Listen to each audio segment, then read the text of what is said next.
دوستو پٹھان کو افغان کہتے ہیں۔ افغان اس لیے کہتے ہیں کہ افغان حضرت سلیمان علیہ السلام کے ایک بیٹے کا نام تھا اور ان کو جنات کی زبان سے پیار ہو گیا تھا، تو انہوں نے اپنے والد حضرت سلیمان علیہ السلام سے کہا کہ آپ جنات کو کہیے کہ مجھے اپنی زبان سکھائیں۔ سلیمان علیہ السلام نے اپنے بیٹے کی درخواست قبول کی اور جنات کو حکم دیا کہ افغان کو جنات کی زبان سکھائی جائے۔ وہ زبان بعد میں پختون کے نام سے پہچانی گئی۔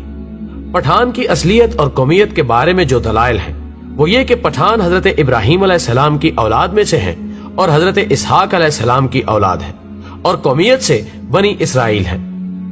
انگریز مورخین لکھتے ہیں کہ پٹھان قوم ارجینیا کے ایک حصے میں رہتے تھے اور ارجینیا کے لوگوں کا دعویٰ ہے کہ افغان قوم یا پٹھان ہم میں سے ہیں، کیونکہ البانیہ کے اوغان جو کہ بعد میں افغان بنے ارجینیا سے ہندوستان کی طرف چل پڑے۔ اور مورخین لکھتے ہیں کہ اسرائیل قبائل بہت تکالیف اور مصیبتوں کے بعد افغانستان میں آباد ہو گئے۔ جب حضور اکرم صلی اللہ علیہ وآلہ وسلم نے اسلام کی تبلیغ شروع کی اور لوگ جوک در جوک اسلام میں داخل ہونے لگے تو اس وقت پٹھان قوم کا سردار جس کا نام قیس عبد الرشید تھا اپنے پورے خاندان کے ساتھ محمد صلی اللہ علیہ وآلہ وسلم کے حضور میں حاضر ہوا اور محمد صلی اللہ علیہ وآلہ وسلم کے ہاتھ پر بیعت کر کے مسلمان ہو گیا۔ اس لیے دنیا بھر میں جہاں بھی پختون ہوں گے وہ مسلمان ہوں گے۔ دنیا میں پختون ہی واحد قوم ہے جس میں اسلام کے بغیر کوئی مذہب نہیں۔ اگر پختون سے پوچھا جائے کہ آپ پہلے مسلمان ہیں یا پختون، تو جواب ہوگا کہ میں 5000 سال سے پختون ہوں اور 1400 سال پہلے مسلمان ہوں۔ دوستو اب سوال یہ ہے کہ افغان قوم کو پٹھان کیوں کہا جاتا ہے؟ تو جب کافروں نے مکہ پر قبضہ کر لیا تو حضرت محمد صلی اللہ علیہ وآلہ وسلم نے حضرت خالد بن ولید رضی اللہ تعالی عنہ کو حکم دیا کہ جاؤ اپنے افغانیوں کو جہاد کے لیے بلاؤ۔ خالد بن ولید رضی اللہ تعالی عنہ افغانستان چلے گئے اور افغان سردار قیس عبد الرشید کو حضور صلی اللہ علیہ وآلہ وسلم کا پیغام ارسال کیا۔ قیس عبد الرشید کی قیادت میں لشکر مکہ مکرمہ کی طرف روانہ ہوا۔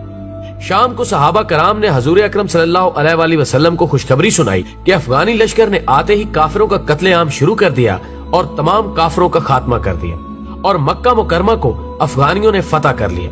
تو اسی لمحے حضور اکرم صلی اللہ علیہ وآلہ وسلم کی زبان پر یہ الفاظ آئے، بتان۔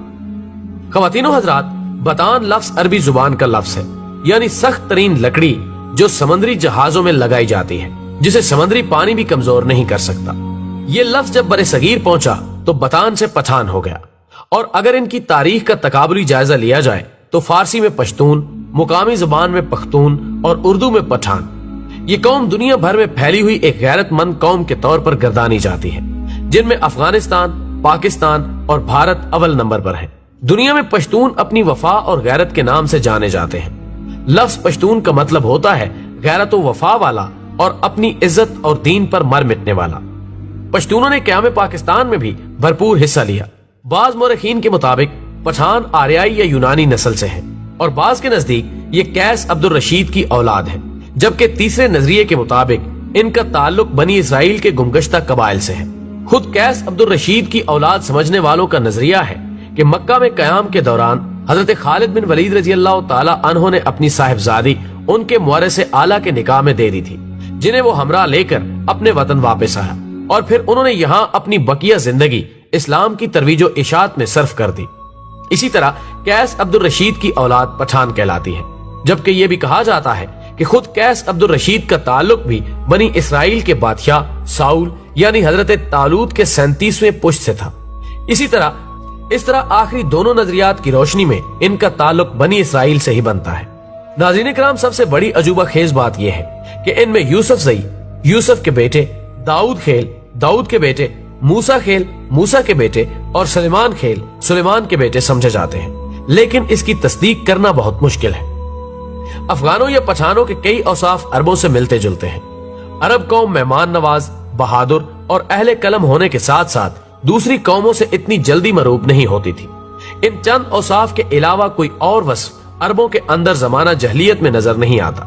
حیرت کی بات یہ ہے کہ یہی چند اوصاف افغان یا پٹھان قوم میں بھی اسی شدت کے ساتھ پائے جاتے ہیں، جبکہ ان کی بیشتر چیزیں یہودیوں سے بھی ملتی جلتی ہیں۔ نسلی طور پر دونوں اپنے آپ کو دنیا کی بہترین قوم تصور کرتے ہیں، مذہبی طور پر سخت ہیں اور سر پر ٹوپی رکھنے کا رجحان بھی عام ہے، جبکہ اس کے علاوہ بھی کئی رسم و رواج مشترک ہیں۔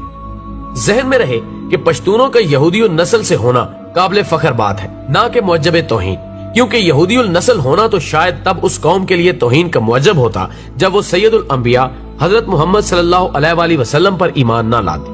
یہ تو ان کی غیرت کی بلندی اور ایمان کی عظمت کا نشان ہے کہ یہودی النسل ہوتے ہوئے بھی نبی آخر الزمان صلی اللہ علیہ وآلہ وسلم پر ایمان لے آئے، کیونکہ یہ وہی آخری نبی ہیں جن کے اوصاف تورات اور انجیل میں مذکور ہیں، اور جن کی وجہ سے ہی اہل کتاب آپ صلی اللہ علیہ وآلہ وسلم کے ایک نجات دہندہ کے طور پر بھی منتظر تھے۔ لیکن بعد میں انہوں نے محض اس جلن اور حسد کی وجہ سے حضرت محمد مصطفیٰ صلی اللہ علیہ وآلہ وسلم کی نبوت کا انکار کیا کہ ان کا تعلق بنی اسرائیل سے نہیں تھا۔ بنی اسرائیل کی طرف سے آپ صلی اللہ علیہ وآلہ وسلم کی نبوت کا یہ انکار دلائل پر نہیں بلکہ نسلی منافرت اور حسد و عناد پر مبنی تھا۔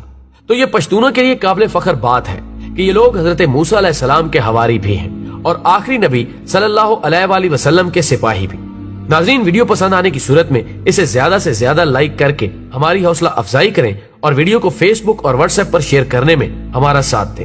ہماری اگلی ویڈیو آنے تک اپنا، دوستوں اور گرد و نواح کے تمام لوگوں کا بہت خیال رکھیں۔